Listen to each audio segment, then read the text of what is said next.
Hello, hello. All right, today I am talking about cortisol. I kind of feel like a broken record, but this is so important, and I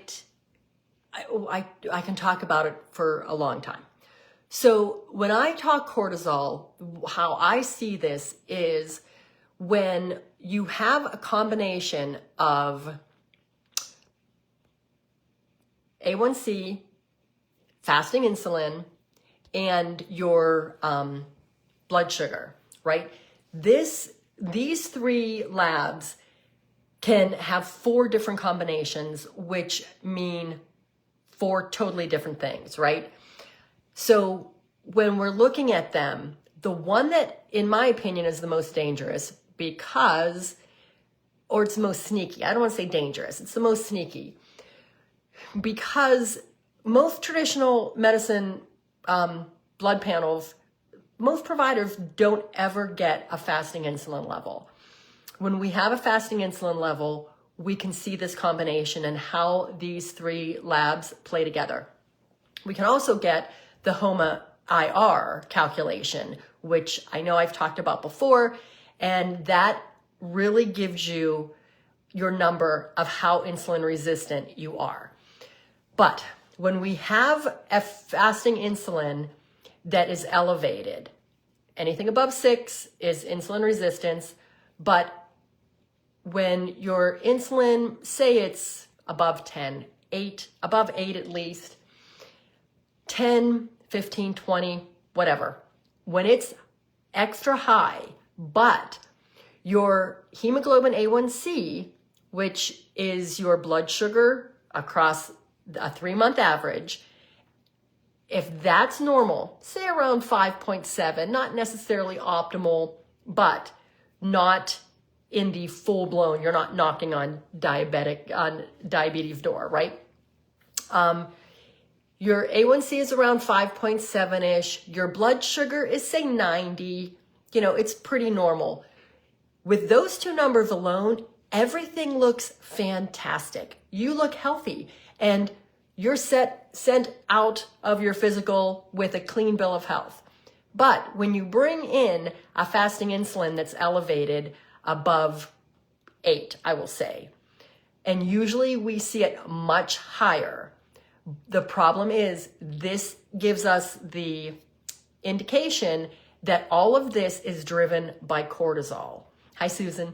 And I hear so many people say, well, I don't feel stressed. I'm not stressed.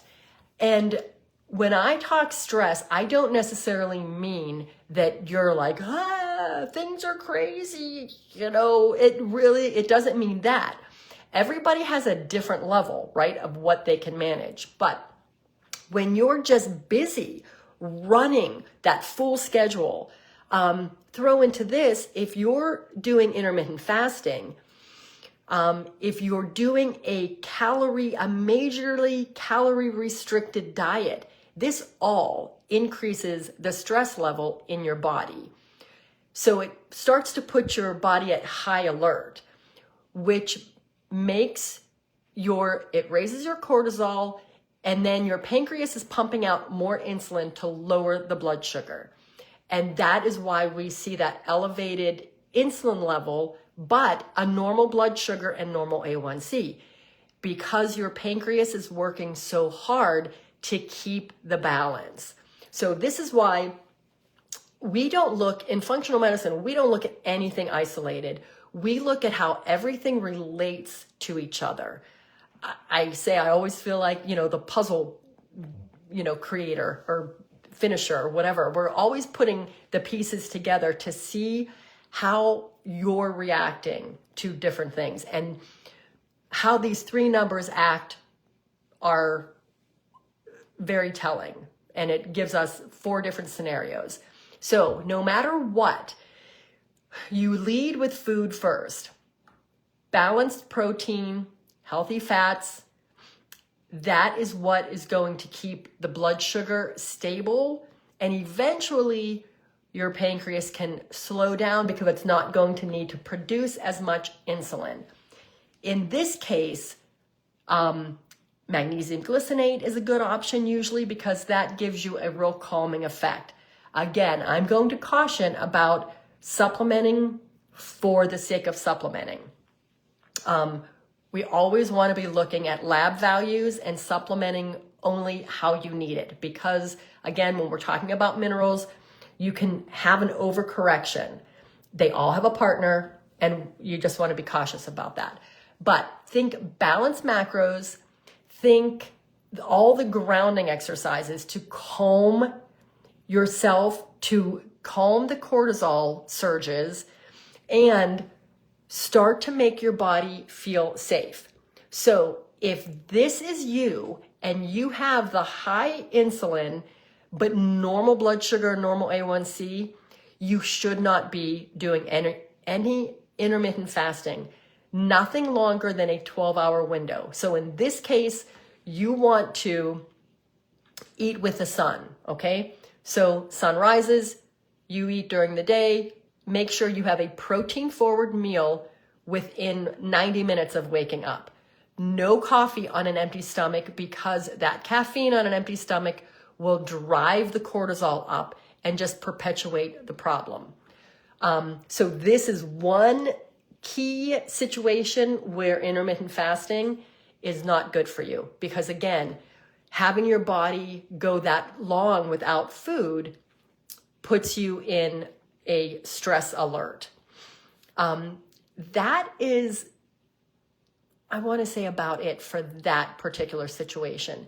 No matter what we're looking at to get your blood sugar down and insulin level down, protein is always key. However, this one situation is when you do not want to do any intermittent fasting. So, of course, I encourage you to have these labs done. I've got lots of educational things out there. We have a root cause toolkit. You can educate yourself on what the labs you already have should be, or if you want my full panel, go ahead and grab it. And this week, we cover this all in my Fit Formula Reset if you're interested in jumping in and educating yourself and helping all the good stuff. Let's see. Wait, Pam. Does tea with coconut milk on an empty stomach cause problems too? Okay. So if you're drinking a non-caffeinated tea, that is helpful. But caffeine on an empty stomach surges your cortisol. Now, the coconut milk, if you're having full fat coconut milk and like a coconut cream type of thing, like the coconut oil or an MCT oil,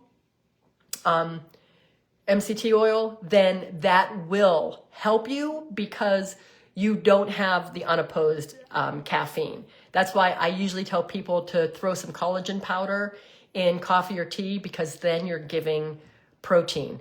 You're giving your gut a little protein to help stabilize the mix. Homemade coconut milk. Oh, awesome. I'm not sure if there might be enough fat in there. So that might be a little helpful, but again, you need to know what your insulin level is because normally I'd say that would be fine. Probably a lot less reactive than coffee. You're welcome. Thanks for being here. I will see you all Wednesday. Hit me up with questions. Bye.